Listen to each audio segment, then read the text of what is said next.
मुंबईला महापौर मिळण्यासाठी फेब्रुवारी महिना उजाडण्याची शक्यता. भाजप शिवसेना गटनोंदणी न झाल्यानं महापौर निवडणूक पुढे. आरक्षण सोडत जाहीर झाल्यावर 31 जानेवारीला होणार होतं महापौर पदासाठी मतदान.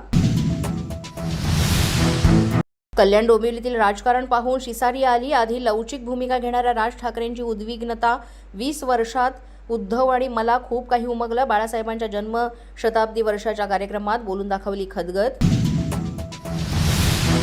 2 गुजरातींकडून आपल्याच माणसांवर घाव घालण्यासाठी आपल्याच माणसांचा वापर. उद्धव ठाकरेंचं नाव न घेता मोदी, शहा आणि शिंदेंवर निशाणा. चंद्रपूर काँग्रेसमधील गटबाजी पुन्हा चव्हाट्यावर. प्रदेशाध्यक्षांचा आदेश आणि प्रतिभा धानोरकर यांच्या दबावामुळे वडेट्टीवारांना झुकावं लागल्याचं उघड. काँग्रेसची अखंड गटनोंदणी. धानोरकर समर्थक 13 जणांची पडताळणी. अकोला महापालिकेमध्ये भाजपच्या सत्तेचा मार्ग मोकळा. शरद पवारांच्या राष्ट्रवादीचा भाजपला पाठिंबा. भाजप विरोधी आघाडी फुटली.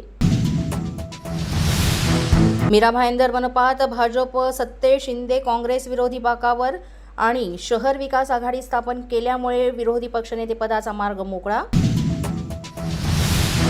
अजित पवार आजपासून जिल्हा परिषद आणि पंचायत समिती निवडणुकांचा प्रचार करणार. 1967 सालापासूनची परंपरा राखत कान्हेरी येथील मारुती मंदिरात फोडणार प्रचाराचा नारळ.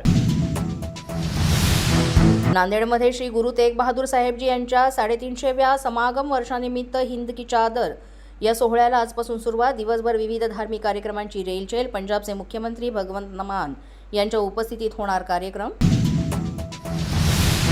महाराष्ट्रातील स्थानिक स्वराज्य संस्था निवडणुकीच्या धामधुमीत 400 कोटी रोकड असलेला कंटेनर कर्नाटकमध्ये लुटल्याचा संशय. नाशिकमधल्या तरुणाच्या अपहरणानं पोलिसांकडून तपास सुरू. माझा न्यूजच्या बातमीपत्रात आज इतकंच. तुम्हाला आमचं बातमीपत्र कसं वाटतंय याबाबत अवश्य अभिप्राय कळवा. यासाठी पोलीस माझा न्यूजचं यूट्यूब चॅनल सबस्क्राईब करा. तसंच आमचं फेसबुक, इंस्टाग्राम आणि ट्विटर अकाउंट फॉलो करा. अधिक माहितीसाठी आमच्या www.policemazhanews.com या वेबसाईटला भेट द्या. आमचे अधिकृत प्रतिनिधी व्हायचं असेल तर स्क्रीनवर दिलेल्या क्रमांकावर